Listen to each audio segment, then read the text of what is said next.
Time now for the voice of the land on the Big Play Network with your hosts, Kevin Arnold and always positive Jay.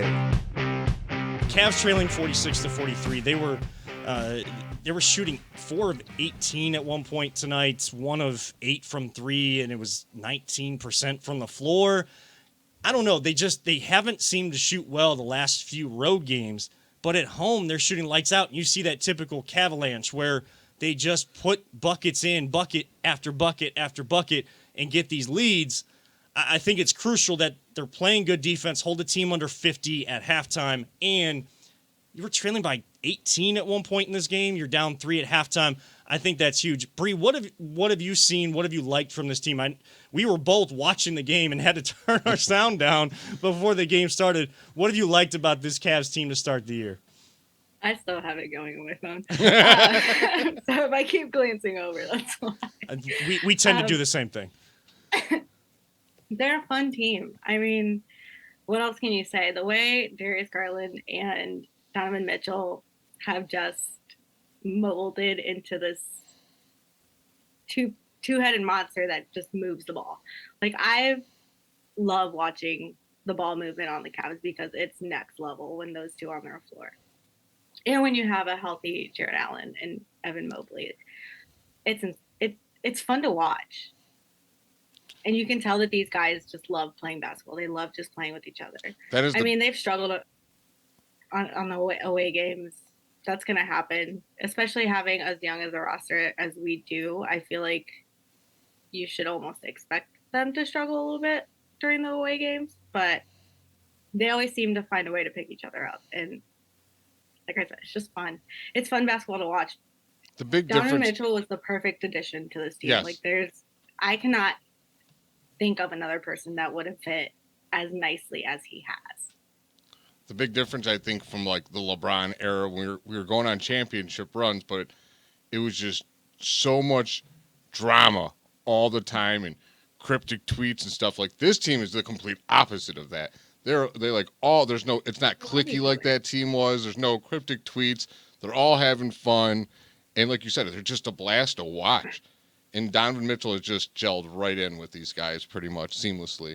Well, and you guys bring up a great point about how they've kind of gelled and enjoyed playing together so early on, and they haven't even scratched the surface of what they can do together in terms of ball movement, how Garland can play off of Mitchell, being able to get Ricky Rubio back to have him come in and spell instead of, Garland's got to sit down, Mitchell stays on the floor, then Mitchell gets his rest, Garland's got to come back. If you can have that point guard leading the second unit without having to rely on those guys, maybe only getting a minute here of rest, a minute there, that is going to make them more dangerous going into the playoffs because they can get a little bit more rest. You can trust the guy that's leading the offense on the floor. You don't have to put one of those two out there with the second unit to make sure the offense at least still moves, the ball movement's there. Defensively, I think that they've taken on an identity. And the difference between this era with having a star in Donovan Mitchell and the era of LeBron is when LeBron originally came and was drafted, there was nothing here. Oh, God. I remember as a kid sitting... Sasha Pavlovich, dude. That's all I'll say. Like, oh, man. Yeah, that was rough. Well, and I'm going to be at the Laker game on Tuesday, but my wife Janet got tickets for us for Christmas, kind of an early gift.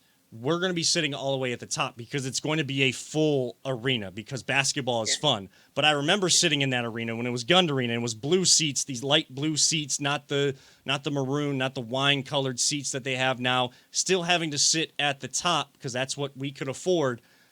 Only maybe 9,000, 8,000 people in the arena, and we're only just winning 19, 20 games. There was nothing established. Then LeBron comes, you get a lot of talent, you get a lot of notoriety. He leaves, comes back, you make all these trades, you have that talent just there, but it's just for that time.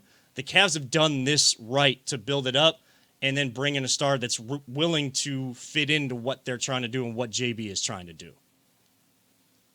The way this built this roster reminds me of the Thunder when they at one point had Harden, Westbrook, Durant, and whoever's playing center at the time. I can't think of his name right now. But this team, if they could keep them all together and let them all grow together, like, oh, my God, the possibilities are endless for this team. They're so young. The only thing I don't want them to be like the Thunder with is to I don't want to break them up like that. Let's not trade our Harden and let's keep these all together. It's not even the trades. It's the, you get to the doorstep and you never break through. Like, right. And I think that was the biggest thing with Durant. When he ended up going to Golden State, he ended up being the fourth person added in to that team. Yes, LeBron has created his super teams, and there's been three superstars, 3 all-stars at least, going on with that. But, LeBron had to lead that, had to bring those guys along to then perform on the biggest stage. Golden State already had guys performing on the biggest stage. Durant just added to that. He never did that for Oklahoma City, or at least put them on the cusp of that. Yes, they got to a finals, but you ran into LeBron, and you see why LeBron was a little bit better than KD. The only thing I feel like the Cavs that bothers me is like certain players on the defensive end drive me nuts. Like Isaac, you never know which Isaac you're gonna get.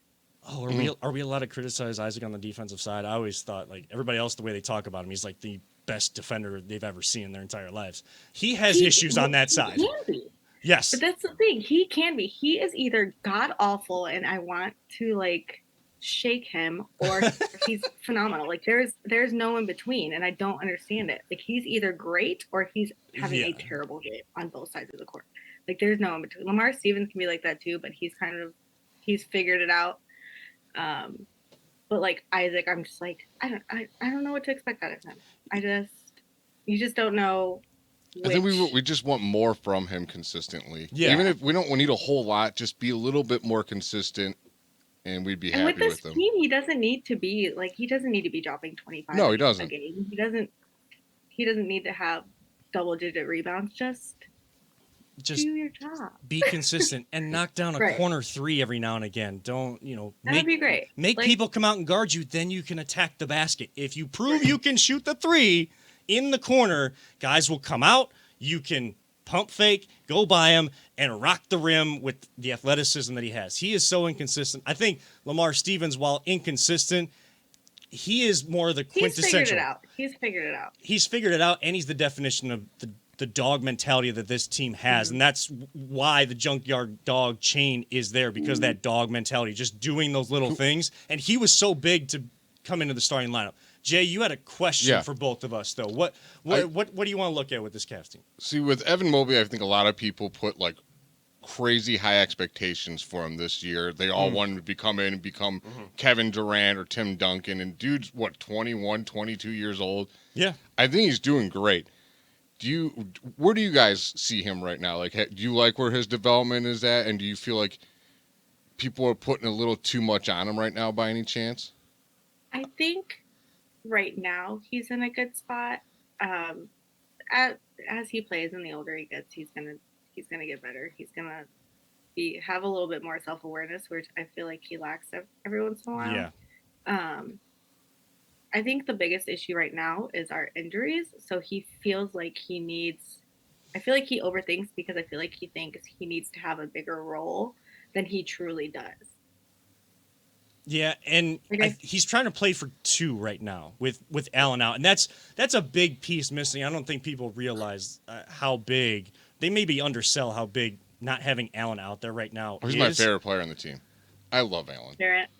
I love where Mobley's game is at and how it's progressing this year, because he did start to struggle, and you thought maybe is this the sophomore slump? He's getting better every single game. You're seeing, even if the stats aren't outstanding or, blowing up all across social media that he's had this great game statistically, he's doing what he needs to do. Double-doubles is what you need. 20 points, 10 rebounds, something like that. What I don't like is that, and I think Bree touched on this with the self-awareness thing, is, taking the ill-advised 3 when it's not needed. Going in the post, getting those tough buckets down low. When he does get the ball down low, he tends to hold on to it in the paint too long, pump fakes too long. Just go up through contact and get it. And the third thing I don't like is that, yes, he has guard skills, and a lot of these bigger guys have guard skills. They can dribble the ball up the floor. but at times he does that too often, and he's very loose with the basketball. They come up right behind him and steal it from him. And it's very easy with his long arms, with the ball being so far away from his body, and him dribbling as much the way he does. It's very easy to just get a hand in there and as tip a it guard, away. Your eyes light up when you see a Yes. big man going down the court. Like, I loved it when I'd see someone center. I'm like, I would just take off like a bat out of hell, and I'm like, that ball's mine. And in 90% of the time it is, because their dribble's just so long. So high. Yeah, that's why coaches have always taught big men, don't bring the ball below the center of your chest, or keep it right underneath your chin, go up through contact. Has me turning off the game helped the Cavs at all? I gotta know. No. Okay, all right. Well, that was a good try.